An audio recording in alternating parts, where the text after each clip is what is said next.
हमारे साथी वक्ता सुश्री सुमनिका सेठी जी, ब्रगेंद्र राय जी, श्याम सुंदर पांडे जी, रमन मिश्र जी, सामने उपस्थित आदरणीय सदानंद शाही जी, जिनको लंबे समय तक पढ़ते रहे, मुलाकात आज हुई, भालचंद्र जोशी जी, यहाँ उपस्थित गंगाशरण सिंह जी, मोहन व्यास जी, प्रभुता व्यास जी, श्रीमती मिश्र जी और जिनके आदेश से मैं यहाँ उपस्थित हूँ, डॉक्टर रीता कुमार जी और सभी मित्रों। पहले सत्र में भी और इस सत्र में भी कबीर का शायद ही कोई ऐसा पक्ष हो जो छूटा है, और जो विषय चुने गए और जिस प्रकार के विषय पर बोलने के लिए वक्ताओं को चुना गया, वो भी अपने आप में बड़ा अद्वितीय लगता है। दरअसल अभी अंत में जिन्होंने बोला, क्योंकि हमारे पूर्व अध्यक्ष ने जो परंपरा डाली है, मैं उसी को आगे बढ़ाना चाहता हूँ कि अंत में जिन्होंने कहा वो कबीर और कुमार गंधर्व की बात अभी मिश्र जी ने की, और मिश्र जी ने कहा कि वो साहित्यकार नहीं हैं, पर मुझे ऐसा लगता है कि सारे साहित्यकारों को जिस तरह से वो प्रकाशित करते हैं तो वो किसी साहित्यकार से कम नहीं है। और ये जो नया विषय उन्होंने प्रस्तुत किया वो अपने आप में बहुत अलग है और बहुत अच्छा लगा। अच्छा इस अर्थ में कि उन्होंने अंत में जो बात कही कि बहुत सारे पढ़े हुए जो शब्द हैं और पढ़ी हुई जो बात है वो सुनकर ज़्यादा समझ में आती है, और जिस प्रकार कुमार गंधर्व अपनी किसी बात को दोहरा कर और अपनी आवाज़ में प्रस्तुत करते थे, उससे ऐसा लगता था कि सचमुच कबीर हमारे सामने हमसे मुखातिब हैं। तो इस प्रकार की जो स्थिति उन्होंने बहुत अच्छी तरह से ये सारी संस्मरण भी बड़े अच्छे रहे, और यदि इतनी अच्छी बात कुमार गंधर्व के रूप में और संगीत सीखने में मनुष्य को मिल सकती है तो सिगरेट लाकर देने में कोई हर्ज नहीं। तो ये इनके बड़े अच्छे संस्मरण रहे। और एक बात उन्होंने कही कि कबीर की देह में, गंधर्व की देह में कबीर का अवतरण था। माने गायक जब किसी बात को गाते हैं तो केवल शब्द का उच्चारण नहीं करते, बल्कि उस शब्द को जीते हैं, और जब जी कर कोई चीज सामने रखी जाती है तो उसमें एक प्रकार की जान होती है। कबीर ने जो कुछ भी लिखा वो जी कर लिखा, और कबीर ने जो कुछ देखा उसे अनुभव किया। केवल पढ़कर उन्होंने तो कहा कि मैंने कभी न कागज छुआ है, न स्याही छुई, न कलम देखी, लेकिन जो महसूस किया वो सबसे बड़ी बात जीवन में अनुभव की रही, और उसी को उन्होंने व्यक्त किया है। ये हंस अकेला वाकई सुनते सुनते हम अपने अकेलेपन को भूल जाते हैं, इतना गहरा अर्थ उसके भीतर से हमारे सामने उपजता है। अभी उनके पहले श्याम सुंदर पांडे जी ने बहुत अच्छी बात कही कि कबीर का समय एक संक्रमण का समय था, विशेष रूप से धार्मिक आस्थाओं के बारे में। मुझे लगता है कि कबीर के युग से ज़्यादा प्रासंगिक आज का समय है कबीर को समझने के। कबीर ने जिन विसंगत स्थितियों का सामना अपने जीवन में किया, धर्म को लेकर विशेष रूप से, आज यदि इस प्रकार की बात कोई करे तो मुझे लगता है कबीर से ज्यादा फजीहत उसकी आज होगी। कबीर यदि कहते हैं कि काकर पाथर जोरी के मस्जिद ले चुनाए, ताचड़ी मुल्ला बाग दे का बहरा बया खुदा है, यह बात यदि 600 साल पहले कही जाती है, और उस समय धर्म की जितनी कहना चाहिए औपचारिकताएं ही हैं, या धर्म का दिखावा है, धर्म का प्रदर्शन है, और उसके माध्यम से यदि कोई ईश्वर तक पहुंचने की कोशिश करता है तो ये जो विसंगति है उसको कबीर ने उस समय हमारे समाज के सामने रखी। वे केवल मुसलमानों तक सीमित नहीं होते, उन्होंने हिंदुओं के बारे में भी कहा कि वाहन पूजे हरि मिले तो मैं पूजूं पहाड़, याते तो चाकी भली पीस खाए संसार। तो यदि पत्थरों में ही ईश्वर है तो मैं तो सारे पहाड़ को पूजूंगा जिसमें तमाम तरह के पत्थर विद्यमान हैं और उससे मुझे ज़्यादा ईश्वर की प्राप्ति हो सकती है। तो इस प्रकार दोनों धर्मों में बहुत अच्छे ढंग से श्याम सुंदर पांडे जी ने अपनी बात रखी कि दो धर्मों के बीच एक समन्वय की बात उन्होंने कही है। जो विद्वान हैं इस विषय के वो ये कहना चाहते हैं कि धर्म में बहुत ज़्यादा विसंगतियां होने की गुंजाइश होती है, क्योंकि धर्म बाद में संप्रदाय का रूप ले लेता है और जब कोई भी धर्म संप्रदाय में प्रवेश करता है तो उसका मूल तत्व वो खो जाता है, वो धागे टूट जाते हैं और उसमें अपने बड़प्पन की बात ही विशेष रूप से उभर कर सामने आती है। और जब अपने बड़प्पन की बात सामने उभर कर आती है तो वो सबसे बड़ा एक कहना चाहिए हमारे ये आधुनिक युग की जो दिक्कतें हैं, सबसे बड़ी दिक्कत, सबसे बड़ी विसंगति यही है कि धर्म जब संप्रदाय में परिवर्तित होता है तो उसमें हम अपने आप को बड़ा साबित करने में और दूसरे को छोटा साबित करने में, हम महान साबित करने में और दूसरे को तुच्छ साबित करने में अपनी सारी शक्ति लगा देते हैं। तो निश्चित ही श्याम सुंदर पांडे जी ने जो सामाजिक समरसता की बात कबीर के साहित्य के बारे में की वो अपने आप में मुझे विशेष लगती है। मृगेंद्र राय जी ने भी अपनी बात विस्तार से रखी और प्रेम की गली बहुत सांकरी होती है और उन्होंने उदाहरण भी दिए, पोथी पढ़ पढ़ जग मुआ पंडित भयान होए। तो ये सारे प्रचलित उनकी रचनाएं हैं जो हम लोगों तक बहुत अच्छी तरह से पहुंची हैं। एक विशेष बात उन्होंने अद्वैतवाद की कही, ये बात बिल्कुल सही है कि ईश्वर और व्यक्ति के बीच, मनुष्य के बीच जब सारी खाइयाँ, सारी दूरियां जब खत्म हो जाती हैं तब वो अद्वैतवाद में वो प्रवेश करता है और अद्वैतवाद में प्रवेश करने के बाद ही मनुष्य अपनी मुक्ति का मार्ग निश्चित रूप से हासिल करने की कोशिश करता है।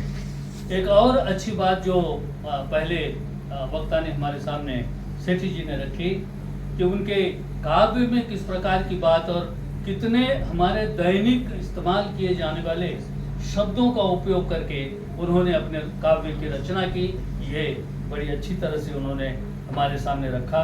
उनके सौंदर्य शास्त्र की बात कही और सहजता की बात कही, आध्यात्मिक जैसा एक बहुत गहन विषय भी कबीर ने बहुत सहजता के साथ हमारे सामने रखा है।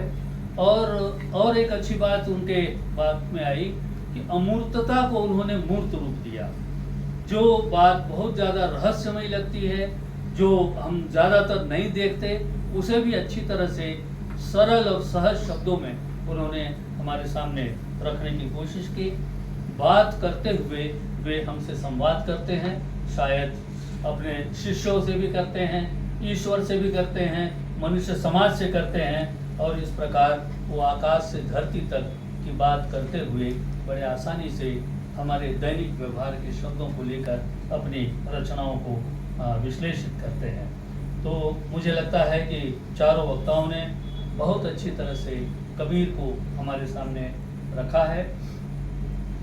आज मैं इस मंच पर हूँ, लगभग 30 साल पहले की बात है कि मैं यहाँ आया था और महाराष्ट्र का एक कबीर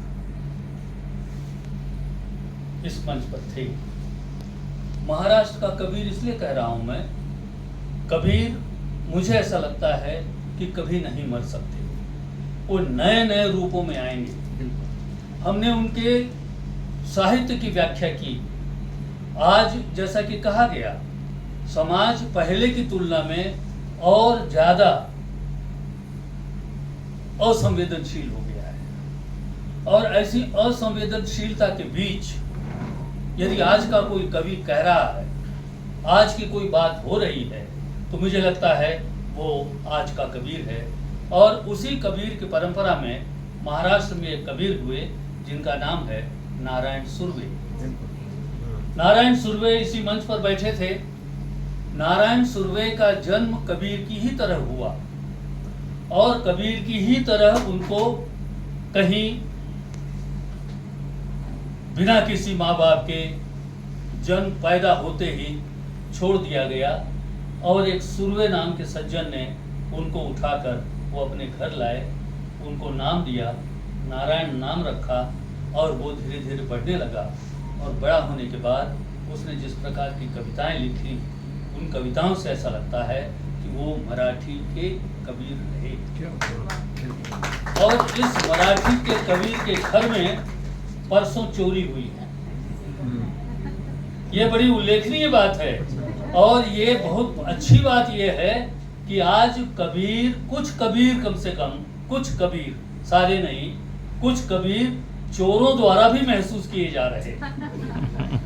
उस व्यक्ति ने कभी उनके घर चोरी की, सुर्वे के घर, टीवी उठा लिया, घर बंद था, ताला तोड़ा, अंदर घुसे, जो जो चीजें पसंद आई वो उन्होंने उठा ली और वो जाने लगे।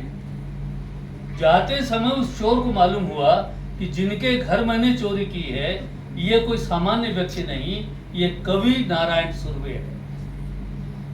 उस चोर ने वे सारी चीजें वापस उनके घर में रख दी और दीवार पर लिख दिया कि मैंने जो गलती की है इसके लिए मुझे ईश्वर माफ करे। तो ये नारायण सुर्वे का भी बड़प्पन है कि उनकी कविताएं उस चोर तक पहुंची हैं। और नारायण सुर्वे वो व्यक्ति रहे जिन्होंने कबीर की परंपरा को मराठी में वो लेकर आए। मराठी में ऐसे बहुत से कबीर रहे हैं जिन्होंने कबीर की परंपरा को आगे बढ़ाया है। एक तो मंगेश पाड़गांवकर हैं जिन्होंने कबीर को अनुवाद किया है मराठी में और सरल मराठी में अनुवाद किया है। यदि कबीर की भाषा खिचड़ी रही है और कबीर की भाषा में आज कोई न बोल रहा हो खड़ी बोली में, ऐसी खड़ी मराठी में उन्होंने उसका अनुवाद किया जो आम तौर पर सभी लोगों के अच्छी तरह से समझ में आ जाए। मैं एक दो उदाहरण और देना चाहूंगा क्योंकि साहित्य पर तो बहुत सारी बातें हो चुकी हैं। एक सिंधुताई सपकाळ नाम की एक समाज सेविका महाराष्ट्र में रही। उसका जीवन अपने आप में चुनौती भरा था। वो बहुत संभ्रांत तो नहीं, लेकिन एक निम्न मध्य वर्ग की स्त्री रही। उसके पति ने उन पर शंका व्यक्त की कि वो किसी के साथ उसका मन उलझा हुआ है और उन्होंने उसको छोड़ दिया। जब छोड़ दिया तो वो गर्भवती थी। कहाँ जाना है मालूम नहीं था। कबीर को इन लोगों ने कैसे जिया ये मैं बताना चाहता हूँ। वो वहां से निकली और एक नवजात को अपने भीतर छिपाए हुए वो बाजारों में, सड़कों पर, रेलवे स्टेशन पर गीत गाती थी और भीख मांगती थी। भीख मांगते हुए उसने उन सारी कविताओं का शायद उल्लेख किया होगा जिसकी बात यहाँ पर हुई है। और ऐसा करते करते उसने अपने बेटी को गौशाला में जन्म दिया जहाँ कोई भी नहीं था। और जो नाल है उसने अपने हाथों से पत्थर से काटी। तो ये इस प्रकार का जो जीवन बढ़कर आगे जब आया, आज उसकी बेटी साइकोलॉजी में एमए हो चुकी है और बहुत अच्छे ढंग से अपना जीवन जी रही है। लेकिन इसने जो काम किया वो ये कि जितने भी इस प्रकार के बच्चे सड़कों पर फेंके जाते हैं, पैदा होते ही कचरे में डाले जाते हैं, नदी में डाले जाते हैं, उनको वो उठा कर लाई और ऐसे 1,500 बच्चों को उन्होंने पाला पोसा, उनकी शादियां की, पढ़ाया लिखाया और इस प्रकार उन्होंने अपना सारा जीवन होम कर दिया। उसका पति आखिर तक नहीं कहता था कि ये बेटी मेरी है, लेकिन जब बूढ़ा हुआ तो जैसा इन्होंने कहा कि बाद में अल्लाह या ईश्वर याद आता है, उनको भी याद आया कि उन्होंने कुछ तो किया है गड़बड़ और वो इनके पास आए। वो पूना में रहती थी और वहाँ आने के बाद उन्होंने कहा कि अब मैं माफ़ी मांगना चाहता हूँ, मुझसे गलती हो गई, मैं वापस लौटना चाहता हूँ। उस समय उस महान स्त्री ने कहा कि तुम जरूर लौटो मेरे पास, लेकिन पति के रूप में नहीं, बेटे के रूप में। समाज से परित्यक्त एक बेटे के रूप में मेरे पास यदि आते हो तो तुम्हारा स्वागत है। इस प्रकार का जीवन उस स्त्री ने जिया और तमाम दुनिया घूमी, और जहाँ जहाँ गई वो वहाँ अपना आंचल फैला देती थी और कहती थी कि ये जो बेवारिस बच्चे हैं उनके लिए यदि आप कुछ दे सकते हो तो दो। और इस प्रकार पूना में एक बहुत बड़ा इंस्टीट्यूट उन्होंने बनाया। अब वहाँ उस इंस्टीट्यूट की गाड़ियाँ हैं और वो गाड़ियाँ चलाने का काम वही बच्चे करते हैं जिनको वो सड़क से उठा कर लेकर आई थी। तो इस प्रकार ये उदाहरण मैंने इसलिए दिया कि ये वास्तविक कबीर को जीने वाले लोग हैं। कबीर ने जिस प्रकार का व्याकरण दिया मनुष्य के लिए कि आपको एक सांचे के भीतर जीना है, और आपको यदि ये झीनी झीनी पीनी चदरिया जिस व्यक्ति ने बनाकर भेजी है, उस चादर को यदि पूरी शिद्दत के साथ, पवित्रता के साथ और पूरी अच्छाइयों के साथ यदि आपको जीना है, तो आपको ये सारे जो व्याकरण दिए उन्होंने, काल करे सो आज कर, बड़ा हुआ तो क्या हुआ, और तमाम तरह की ये जो सामाजिक व्याकरण दिए, उस सामाजिक व्याकरण के तहत आप यदि अपना जीवन आगे बढ़ाते हैं तो निश्चित रूप से आपको यश और जिसके लिए आप इस दुनिया में आए हैं उसकी आपको कुछ विशेषता हासिल हो सकती है। कबीर, मुझे ऐसा लगता है कि न सिर्फ हिंदू मुसलमान या भाई भाई या इस प्रकार के ऊंच नीच या अमीर गरीब के बीच एक कहना चाहिए समन्वय स्थापित करके चले गए, बल्कि उन आस्थाओं को भी तोड़ने की कोशिश की कि जैसा कि कहा जाता है कि वो उम्र भर काशी में रहे, वाराणसी में रहे और वहाँ सारा कुछ लेखन किया, लेकिन वो देखते थे कि जब लोग काशी में आकर यदि मरेंगे, ये ज़्यादा अच्छा बता सकेंगे शाही साहब, क्योंकि इनसे मेरी पहली मुलाकात काशी में ही, तो वहाँ लोग मरने के लिए आते थे। आत्महत्याएं की लोगों ने कि मैं यहाँ मरूंगा तो स्वर्ग जाऊंगा, काशी में यदि विसर्जन होता है तो वो स्वर्ग में जाएंगे, और मगहर में यदि मरते हैं तो वो सीधे नरक जाएंगे। ये बात और है कि कोई भी स्वर्ग या नरक रिटर्न नहीं है। किसी को अनुभव बताने का अनुभव नहीं है कि वहां जाकर आके क्या हुआ, वहां क्या है, ये सब अपनी कल्पनाएं हैं। लेकिन ये व्याकरण है कि यदि आप अच्छे रहेंगे तो स्वर्ग जाएंगे। तो आदमी सुनते सभी हैं, बाबा की बात अभी इन्होंने कही, देखिए सारी भीड़ किस तरह से गलत रास्तों पर जा रही है। तो ये जो धर्म की अफीम यदि इसी प्रकार आगे बढ़ती रही तो कबीर के इन साहित्य की स्थिति आज और ज़्यादा महत्वपूर्ण और मजबूत होती जाएगी। इसलिए मुझे ऐसा लगता है कि कबीर 600 साल पहले जितने प्रासंगिक थे उस समय भी, उससे ज़्यादा प्रासंगिक वो आज हैं।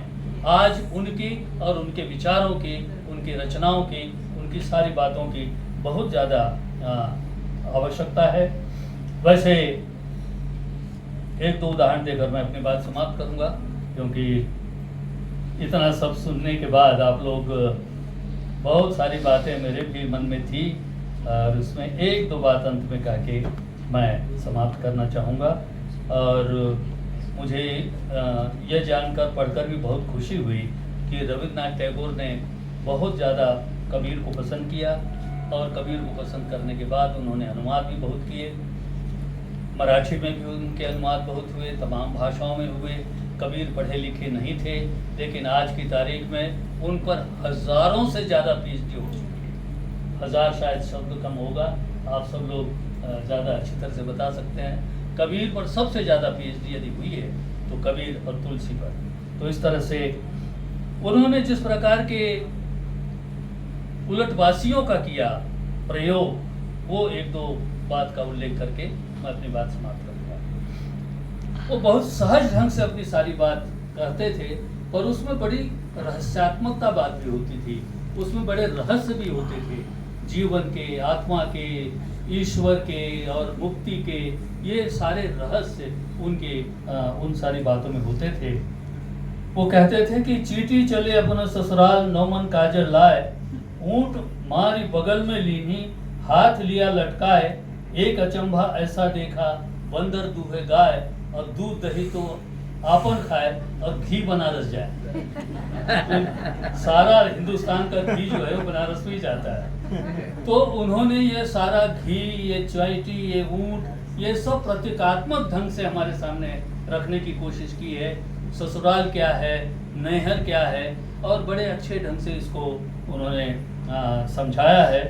दूजे अचरज जैसे देखा, गधे के दुई सींग, और चींटी के पग रस्सा लागत, खींचत अर्जुन भीम, और वो अर्जुन भीम उसको खींच रहा है। ऐसे बहुत सारी बातें उन्होंने रहस्यात्मक रूप से भी हमारे सामने रखी हैं, और ये सारे प्रतीकात्मक हैं, और इसमें ज़्यादातर हिस्सा जो है आत्मा और परमात्मा का ही है। एक जगह पर वो कहते हैं, अंतिम बात यदि मैं कहूँ तो वो कहते हैं कि जिसका उल्लेख हो चुका है, लेकिन केवल 4 पंक्तियां मैं आप लोगों के सामने रखना चाहूँगा। इस जो शरीर कहा गया है, झीली झीली पीनी चदरिया, उसी को वो दूसरे शब्दों में कहते हैं, इस बंगला में 10 दरवाजे, 20 पवन का खंबा, और आवत जात कोई नहीं देखा, यह बड़ा अचंभा। तो ये जो हमारा शरीर है, ये इसमें 10 दरवाजे हैं। 5 तो हमारी इंद्रियां हैं, और 5 हमारी कर्मेंद्रियां हैं, हाथ पैर, ये हमारी कर्मेंद्रियां हैं। तो ये हमारे 10 दरवाजे हैं। इस 10 दरवाजे में एक पवन का खंबा है, पवन हवा जो दिखाई नहीं देती, आत्मा, और आवत जात कोई नहीं देखा, यह है बड़ा अचंभा।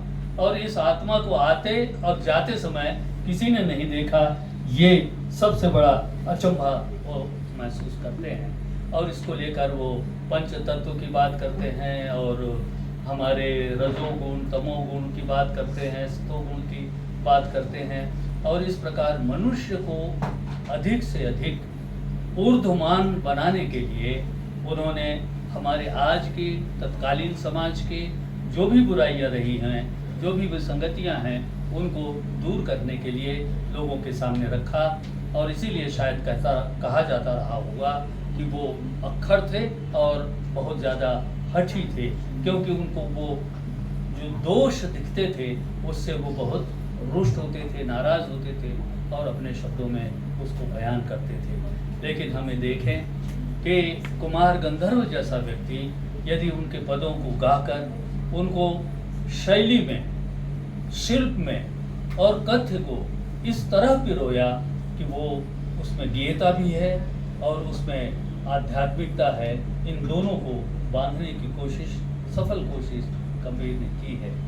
मैं बहुत बहुत आभारी हूँ, क्योंकि समय बहुत तेज़ी से आगे भाग रहा है और अगला सत्र भी मेरे सामने है।